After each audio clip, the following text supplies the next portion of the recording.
Welcome everybody to another episode of the Modern Day Med Spa here with Charmaine Trujillo and Dean Trickline. What's up, guys? Welcome to another episode. Howdy, howdy. Hey, how are you? Today is going to be a little bit of a longer one. I think this one is going to be ultra beneficial for you guys because as we have surveyed more and more med spa owners and talked to so many med spa owners in the United States and Canada, we continue to see the issue of team. Team is one of our biggest ways that we know that med spa can continue to grow. Building a team, empowering your team, having a great team around you, putting the right person in the right seat, making sure that your team is cohesive, making sure that communication is in line. That's a lot of what we do here at Audacity Consulting inside our Med Spa Mastery program. And today we're talking about how you can empower your team to bring in more business for you so that you can ultimately have the freedom they deserve. You didn't start this med spa so that you can work 80 hours a week, to have your calendar full all the time, so that you are worked all the time and you have to do every single thing, right? It's all about how do you delegate. So today we're talking about exactly how we can get your team to do so, right? This is super, super important. Buy yourself some time. What are some other benefits that you see, Dean, that might be like, hey, I want my team to do the work. What will that give a med spa owner? Oh my gosh. So this is so important. So like, as you alluded to earlier, in Med Spa Mastery, one of our key components is all about the people, right? Your team. I think it was Lancioni who said, if you have a rowboat and your whole team is rowing in the same direction, you don't have a rowboat anymore, you have a secret weapon. However, if you have a rowboat and you have 5 people rowing in one direction and 2 or 3 rowing in the other, now you have an anchor, right? The power of empowering your team, if you will, is in creating freedom and time and peace of mind as the owner or the COO. When you can go to work, rewind that, fuck that. If you cannot go to work, if you can go to Fiji, Bora Bora, wherever the hell you want to go, Thailand, dip your toes in crystal clear blue water and know that your team is going to be just as productive as they were when you were there, and go back and you're not fixing and putting out fires, now you're part of the 2 or 1% of the med spa population that is absolutely fucking killing the game. When you can empower your team to take more on, when you can delegate things, not just in sales, right? So a lot of these companies have this notion, oh, I'm the injector, I inject. Well, if you work for my med spa, you're a formerly employed injector because you are going to be a sales specialist first, right? And then you're going to be an injector. So I hope the ride was nice, but pack your shit and get the fuck out. When you can do that from sales, obviously it's going to boost revenue. People take accountability. Plus, it gives your people a sense of belonging, a sense that they are helping build the practice itself. It's intrapreneurship, not entrepreneurship, but just as powerful. A couple of examples I've seen with clients we've worked with is, again, I do this and I do this, I don't do that. Well, you're also not even breaking even as a business, right? Most of the time. Then you have some of these people who are solopreneurs or have one other person on this team. Well, I do this and this, and it's all mine. Like, they won't let go of the vine. So they can't grow. They have somebody there hungry, eager, just waiting to be fed something to do, and they won't let go of the vine. So it stunts their growth. They hit the ceiling, right? Or many times, I think, a lot of the times that happens is it's a fear of conflict, right? So they don't want to have these discussions about empowering more people, or they feel that they are going to be disempowered by giving some of the responsibilities away. There has to be clear channels of communication and flow to be able to enable this to happen. Exactly. I've been in different med spas, just kind of hanging out, waiting to talk to the owner. Meanwhile, I can hear these estheticians, people who are front desk people, and they're talking to potential clients here.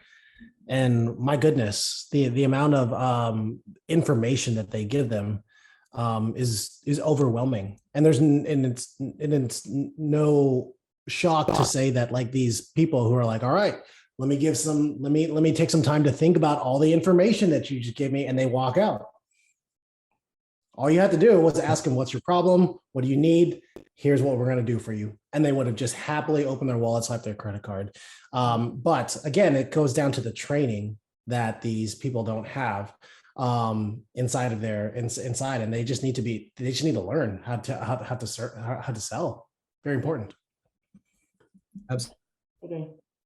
Absolutely. And on top of that, it's not even just the selling component, right? But if you want to be a part of a business, see, there's this whole, I'm about to get pissed, but there's this whole term, this new age bullshit going around of quiet quitting, right? I'm just going to do just enough at my job to get my paycheck, not necessarily, rattle the cage at all, but I'm going to do just enough.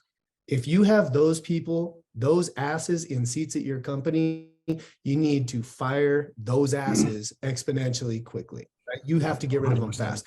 What should happen if you have any aspiration to be a top 2 or 1% med spa, which I fucking hope you do, because why the hell are you in business if not? But if you hope to, you have to have the right people that want to do these things. So not just selling, upselling, things like that, people providing the absolute best service for the client. These people need to providing the absolute best service for your business. That means if they aren't slammed to the gills, right? We all know that not everybody's booked back to back to back to back 24/7, 365. If they have time, they should be getting on social media channels. They should be posting about their expertise. They should be doing something for the greater good of the business, not just sitting there and looking up chicken recipes on the computer or job hunting, right? Or another job, right? They need to be on the same page. And this starts at the top, and it starts with developing certain standard operating procedures, expectations, and things like that. And if you don't have those, I think it's very important that you start developing and building those quickly, because what's probably happened is you've probably built a team that has a lot of nasty habits right now. And because it's been going on so long, those nasty habits have become status quo, which means that this is their normal, right? It's not okay. So you need to start retraining them so you can empower them to take some of the pressure, I guess would be the word, off of your plate and start handling some of that on their own. Well, am I going to have to pay them more? Well, if you're already paying them industry standards, those should be expectations built in, right? Yeah. It really should. Now, if you want to bonus, incentivize, or do, other things, certain things, that's entirely your responsibility. And we could probably break into that here in a minute. But for the most part, I think they should be part of the job description. If you want to work here, you are part of the face of the franchise. You are expected to do these certain things. And trust me, it's not more work, it's a lot more fun. Yeah. Exactly. Yeah. Right. With that, I'm going to kind of circle back. Like, yeah, again, a lot of these things that Dean has said is mistakes that I've made, and that's what we've worked on. But yeah, it's kind of crazy. I've had, a staff of 5 to 6 before, and paid over industry standard, and they got comfortable with that. But here's the thing is, I was very nice, and like I wanted it to be fun. I had all great intentions for that, but I didn't realize that I wasn't leading by setting expectations for them, because they were my best friends. They were, I try to put us on the same level where I was, literally running my ass off room to room to room to produce. And these girls they weren't looking up chicken recipes, but they're sitting there getting their salaries and all on the other side of the office kind of chilling, which I didn't know because I was doing the one running around and producing their salaries. So there's definitely a balance, I think, that we're correcting, and I have corrected, because even after that, excuse me, COVID, I ran with a 2-man crew, and we were producing more than what the staff of 6 were, but that's because I had one employee that was in the right seat and committed and knew what to do, and we rocked it together.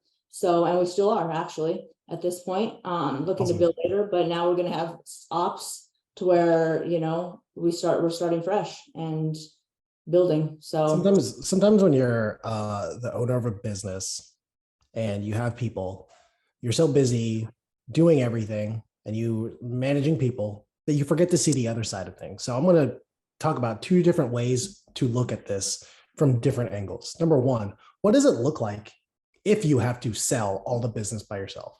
What does that look like? So number one, well, let's say you just can't, let's say you are booked to the brim 40 hours a week of just like bringing in new people. Well, what does that mean? That means there's a theoretical cap on your business. I once talked to a therapist one time, solopreneur. I was like, how many can you do in one day? Well, I was like, well, I work 8 hours a day. I was like, so theoretically, there is a cap on your business. You cannot make any more money unless you raise your rates. Cool. So think about that.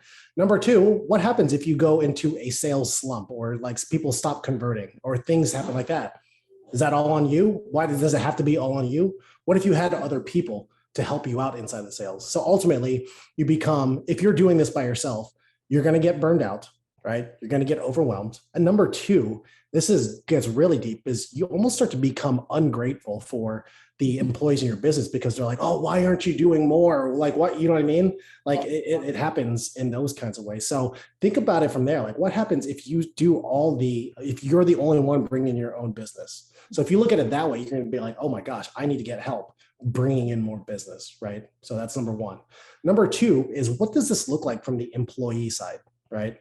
I think employees always want clarity. They want to have clear expectations of what's needed, and you need to be able to give that to them. So if there's one thing that you can do today, it's create those opportunities, create the satisfaction in their job that they have these things and they can bring in business, and incentivize them if they are money. Some people literally, they just want to be busy.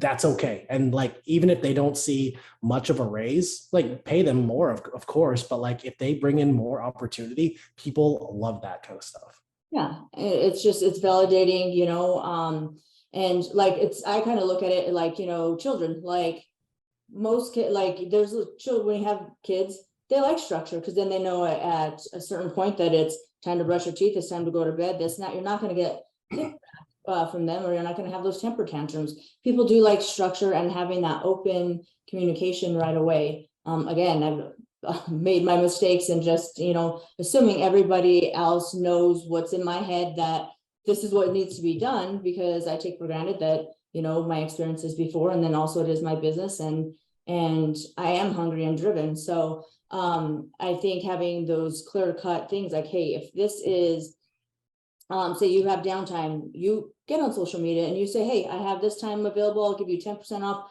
whatever. But that goes along too with that entrepreneurship, like but I think a lot of employees don't have, and even expectations of owners don't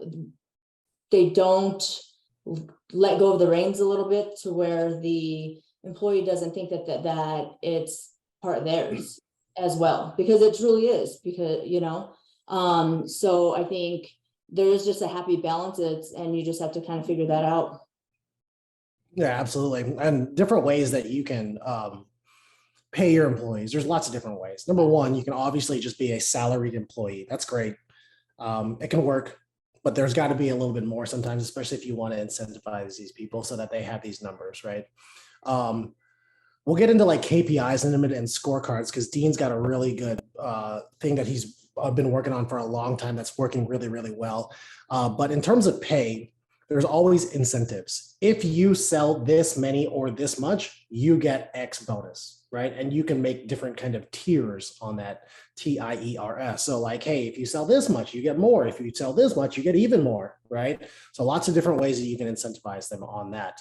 This is the way that car salesmen are sold, and that's kind of why it kind of leads a little bit of like that sleazy, because they're just trying to push as much. Other ways you can do are bonuses, right? This is different than the incentives, but like, hey, if you hit KPI, or if you hit this, then you get a certain bonus on that one.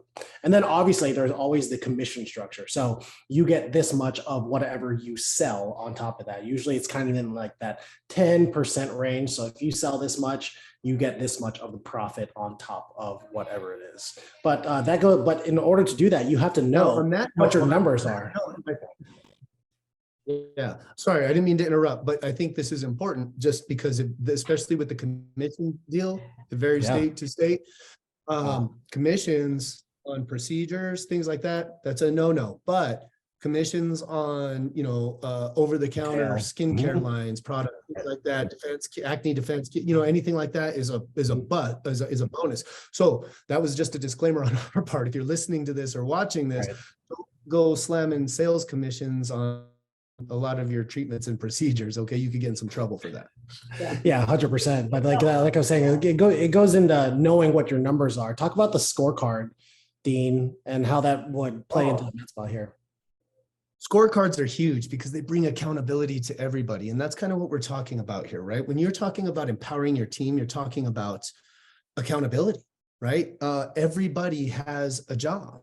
But there's also sub jobs under those jobs that you can give them that boost morale, bring people together, create culture, family, unity, things like that.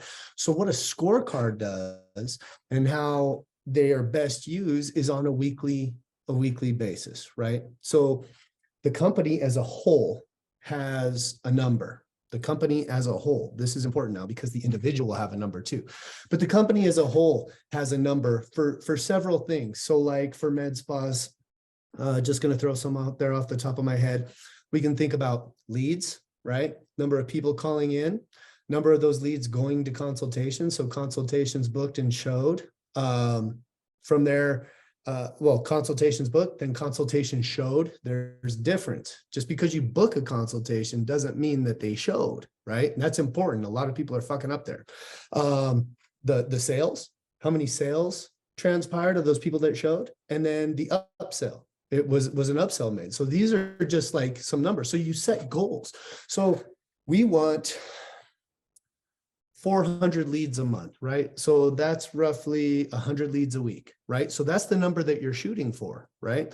That's your scorecard. If you hit it, great. If you don't, that area needs work. Out of those leads, how many booked? Out of those booked, how many showed? Each one of these is a number on a scorecard, and you have something that you're constantly aiming for. Now it's like, okay, who's responsible for that? Well, that's why every individual in your company needs to have a number too. Right. So it could be for the people answering the phones, the front desk people, it's my job. Their number could be 75. And what that represents is I need to get 75% of the people that call in to the consultation, right? To there. If 25% doesn't show up, I did my best, but 75 is my number. Now, once they start hitting 75 consistently, how can we make that 80? Now that number becomes 80 for them. Now, for your clinicians, the people doing the consultations, maybe their number is 100% of the consultations that I show. And this isn't out of the question, guys, for med spa people to sell 100% of the time. These people are coming in hot anyway. If they don't walk out with some fucking lip balm, you're doing something wrong. Like you should be able to sell 100% of your people. But let's just say your sales are dismal because you don't know what the fuck you're doing. That's all right. That's what we're here for. Anyhow, if they're dismal and you're selling 65%, well, now your clinicians have a new number, and that's 75. Now, how do you bump that up? Well, they need some training. They need some sales training. They need some Socratic sales training, whatever it might be, right? Now say their upsell number is 0. Out of the people that come in, they're not upselling anything. And for you guys out there that don't know, for us, upselling means double your average ticket price. That's to start. Now, it gets a little more customized there depending on the business. But when you're starting, look up your average ticket price, say, oh, it's $400. Upselling means selling something for $800, right? Here's a story, case study, right? Just got off the phone not too long ago with somebody. They're dismal across the board. They need to up their leads. Their bookings are horrible. Their show rate is horrible. Their sales are really, really good of the people that show. If we just doubled their show up rate, we'd probably add another 7 figures to their yearly revenue, right? But where they're really bad is of those people that they sell, they upsold 0. So now we can look at this across the board, knowing what our numbers are, collectively come together as a team to figure out how we can up those 2 numbers, especially the show rate and the upsell.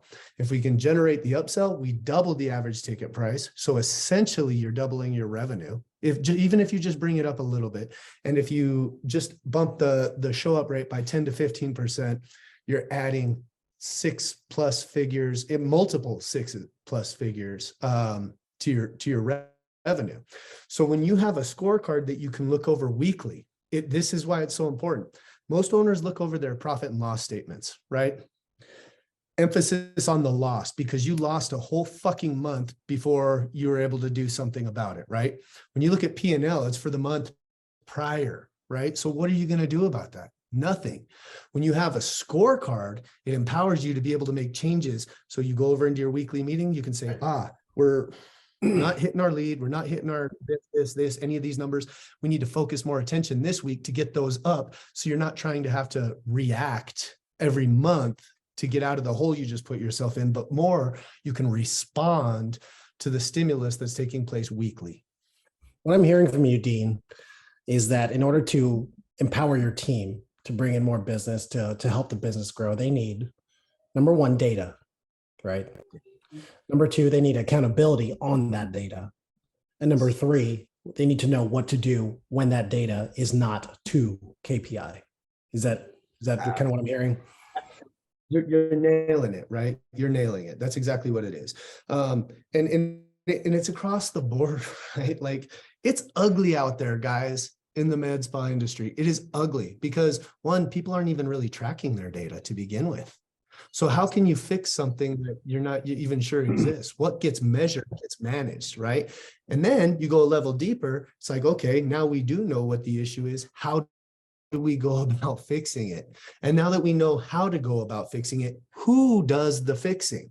So it's 3 layers of the cake that you have to have addressed. That the who does the fixing is when you get people involved and they help come up with the solution. And this is how the business grows. Exactly. If you're listening to this, you're a med spa owner.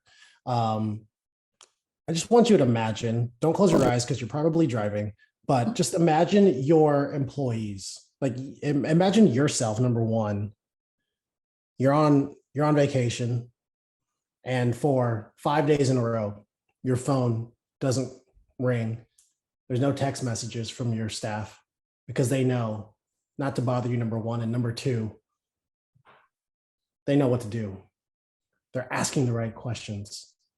They're charting. They're keeping the records. They're swiping more credit cards. And then you come back from vacation and they just had a record week of sales.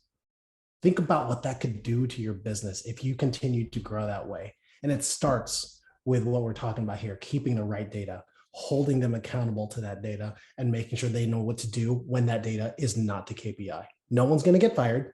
You don't have to do that. But if it's trending the wrong way and you can see that something's wrong, then yeah, there's going to have to be something that happens. But just imagine what that looks like. And this, I think this is where it starts, is just making sure that you start to track some of these numbers.